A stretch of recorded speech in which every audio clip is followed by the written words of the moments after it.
So, Module 1, Lesson 1, and I guess the best way to start with anything in the guitar is a quick introduction on the guitar. I'm not going to go into huge amounts of detail, but I'm going to give you a quick introduction on the acoustic and also an introduction on the electric.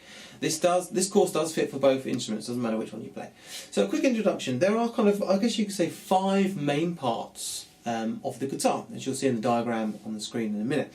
The 5 main parts are the main parts you need to learn. Of course, there are so many more parts and areas of this guitar to learn, but I'm going to give you the most common 5 parts that you need to learn now as a very beginning stage. Okay, so we're going to start with the overall shape. This is called the body. This is the body of your guitar. Okay, essentially on an acoustic guitar, the body acts as a speaker. Really, that's your sound hole. I'll go with a bit more detail on that in a minute. But your body here is like a speaker, really, completely hollow. Now, the idea of an acoustic guitar is to try and treat it as best as you can, because if you damage any of this or pierce a hole into it, it's going to completely and utterly alter the sound of the guitar. So do treat your guitar with absolute love, as if it's a child. So this is the body of your guitar. Now, as you can see here, there's a black line on my guitar with some pins and the strings coming out. This whole area here is called the bridge. Okay, the bridge of the guitar is where we have the first set of our strings fastened and safely secured tightly in that bridge area. Again, I'm not going to go into too much detail about the bridge and how it works and why it's there and everything else, but you'll notice when you have a set of strings, one end of the string is just a complete flat, almost kind of pointy bit of the string. The other end of the string is like a ball, and it's coiled round the ball. And the ball basically, what it does is it acts as an anchor almost, so it gets stuck into the bridge and it kind of goes bung, it can't go anywhere. So as you tighten the string by tuning it, the tension is pulling on the bridge, and that's what the whole point of the bridge is. The bridge also nicely is raised, as you probably noticed, so the strings aren't kind of lying flat on the wood of the guitar, otherwise it will make any noise. So the bridge actually makes the strings hover across the neck and the rest of the body and the sound hole. So that's our bridge. On the bridge are pins. On the acoustic guitar, the pins basically are pushed in and they then fasten the string into place. On the electric, it's slightly different. I'm going to go through the electric in a minute. Most guitars have this, what's called a pick guard or a scratch guard. That's basically, as you're strumming away with your pick, you generally will be scratching this area as you're going down, as you're striking down. This is basically to, completely protect the wood. It kind of does what it says on the tin, really. And also on the body, more noticeable, is this sound hole. Now what happens is when you strike the string, what's going on is the strings are vibrating at 1,000,000 trillion miles per second or whatever. And as they vibrate, the noise and the sound of those strings get sucked into the sound hole. They wish around the body at 3 trillion miles an hour, probably, and then they come back out again as the sound that we hear. Okay, and that's what the sound hole does. So the sound hole sucks in those vibrating strings, converts the vibrations into noises around the body, and then the body, as I said, acts like a speaker basically, and then projects it all out. Without it, it wouldn't sound that lovely acoustic noise. It would sound like an electric. Bing, it would be kind of flat. Then we have, going off the body, is the neck. The neck, again, is very, very important. Running along the neck, you've got what are called frets. Frets are basically, you've got these pins, and the pins divide the neck up into frets. Frets are the areas where we place our fingers by pressing down on the strings while we strum away, and that alters the noise and the pitch of the strings. Like so. It's quite a good exercise to do if you haven't done that before. I used to love doing this when I was first playing the guitar, because it really made you understand the completely different noises and pitch and tones of the string as you just run your finger up and down by pressing down on the frets. So that is your guitar neck. And at the end of the guitar neck is the guitar head. And off the guitar head you have your tuning forks. The guitar head's also sometimes called headstock. There's many different names. These are called tuning pegs, tuning forks. With all the parts over the years, the guitar has picked up all the parts of the guitar have picked up many different names.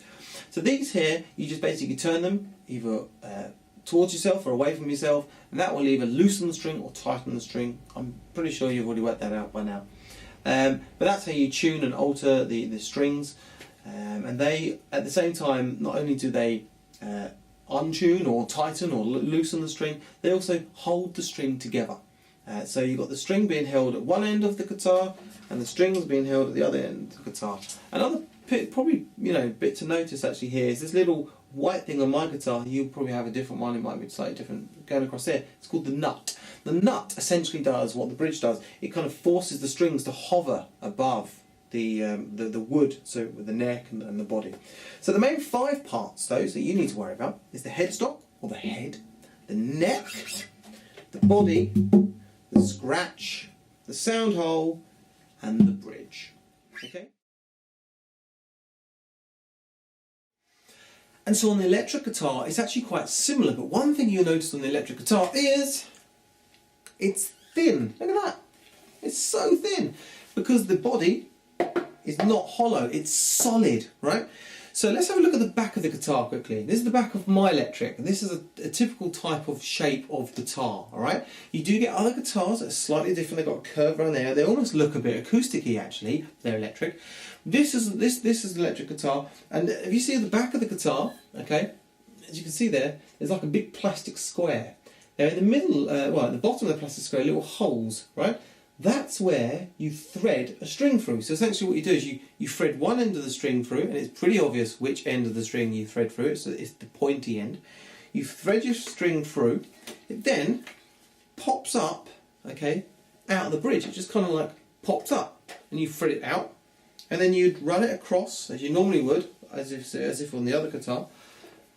You run it across up to the nut, and then you coil it around your tuning peg. So essentially what you're doing is exactly the same. And again, the bridge does exactly the same. So the bridge is kind of acting almost like, it's like this, and then the ball part of the string is like banging up against the bridge, so it can't move anywhere. So the bridge is almost like your fingers, like that, I guess you could say, with holes, and the string goes through there, but the ball part of the end of the string is kind of getting caught and doesn't go anywhere.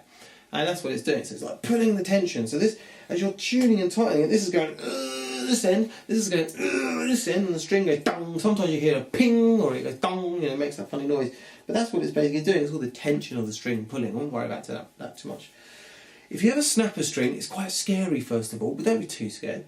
It can actually hurt. I mean, I remember once when I was, when I was really learning to play the guitar when I was a kid in my teens, and I was tuning by ear and all the rest of it. I was doing stuff. I remember strings used to snap left, right, and center. It makes you jump like really suddenly, but I guess it's one of those things you just get used to, really. Now, also on the electric guitar, as you can see, there's a scratch board. Now, the scratch board is a lot bigger on the electric, mainly because you're probably using a lot more of the strumming and you're a lot more picking. But also, I do think that's the reason for it, but also design as well. I can't help but think most of this is done by design, because other electric guitars have a smaller scratch board, almost the same size as the acoustic. So what else have you probably noticed on the electric that the acoustic doesn't have? There are some other bits and bobs going on here. So we've got some knobs down here. Okay, these are basically when you've got it plugged in to the electric mains into an amplifier. What this does is these different knobs can do different things. One's clearly obviously going to be a volume knob. Okay, so that obviously does what it says, right? It's volume. And then another one is called tone, and that just sets the tone, so it can make it a little bit more softer, or it can make the guitar sound a little more sharp.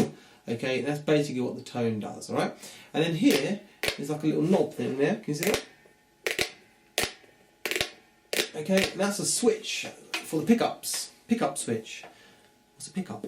Pickups are then the kind of big white things where the sound hole would be in the acoustic.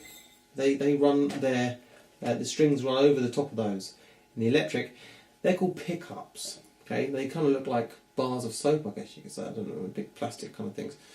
Pickups, and you can see my guitar has different types of pickups. I've got two of the same here, okay, and then like a fatter one there.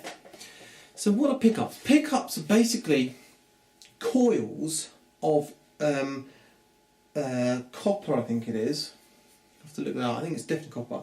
Coils of kind of copper, and it's coiled round, right? Now, I don't know if you remember ever doing science class or learning about this in any kind of science lesson or project. Well, if you had a coil of copper and then it kind of made what you could call a magnetic force, anything that's steel would then stick to that magnetic force. So essentially, these pickups are actually kind of like magnets. If you ever got like a piece of like a steel, I don't know, bit of pipe, or in fact your strings sometimes, you find that they'll stick to those little kind of silver dots because they're magnets really. So these are coils. So when you've got the electric turned on, the coil is like a magnetic coil, and it has obviously, I don't know, some scientific stuff going on. But anyway, when you strum the guitar, pick it. When you pick it or strum it, what happens is the vibration of the string interferes with the magnetic force, right? And when that interferes with the magnetic force, the pickups then pick up that interference, and then they somehow do some electronic stuff, goes out the back of it and goes into your amp, and it turns into music. Now, I'm not a scientist or an electrician, and I don't know too much about that stuff, so if you really want to know, read into it, but I'm just telling you what the parts do. So that's what they are. They're called pickups. They're basically magnetic forces and fields, and any vibration occurrence by a piece of material such as a steel, like a string, will then interfere and then will then transfer it into the noise, and then comes out of a speaker or amplifier. The neck essentially does exactly the same thing. And again, as you can see on the neck, there are markers: 3, 5, okay, 7, 9, 12, and again, on the tip of the neck, you've got your markers there, and again that's all about you looking down, so you can see your markers. That's why you've got markers on this side of the neck as well as that side of the neck, okay? So when you're looking down, you know where you are. And again, it goes all the way up there. You've got your nut, as I've explained in the acoustic, which basically helps if the strings hover, and then they're wrapped around, again, exactly the same way as they would be on the acoustic, on the headstock. So that's pretty much it. The only extra thing I've got on my electric that I don't have on my acoustic, but some acoustics have this as well, is you can see like a little thing there on the end of that, and I've got one on the bottom there, okay. That's where a strap goes, so a guitar strap goes round, pings to one to the other, and then that there is called a jack hole, or jack socket, and that's where my jack lead goes into. Okay, the jack lead for electric guitars are slightly thicker than, say, a small jack lead that you'd get on the end of your headphones, for example. So a jack lead for a guitar is a lot bigger and thicker, as you can see. Sometimes you'll see jack holes here on the guitar and other areas, so it doesn't matter. It's all about design and different shapes. So electric guitars, that is the electric guitar.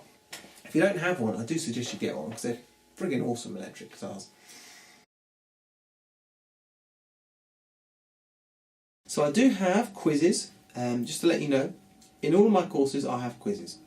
Sometimes the quizzes are optional where you can just skip. Other times the quizzes are essentials. You need to answer the quiz right before we move on to the next lesson. There is a quiz, a little one, quite easy. So down below the video you'll find the functionalities of how to enter the quiz. So anyway, we're going to move on to lesson 2 once you've completed your quiz, and good luck on the quiz, and hopefully that all made complete sense.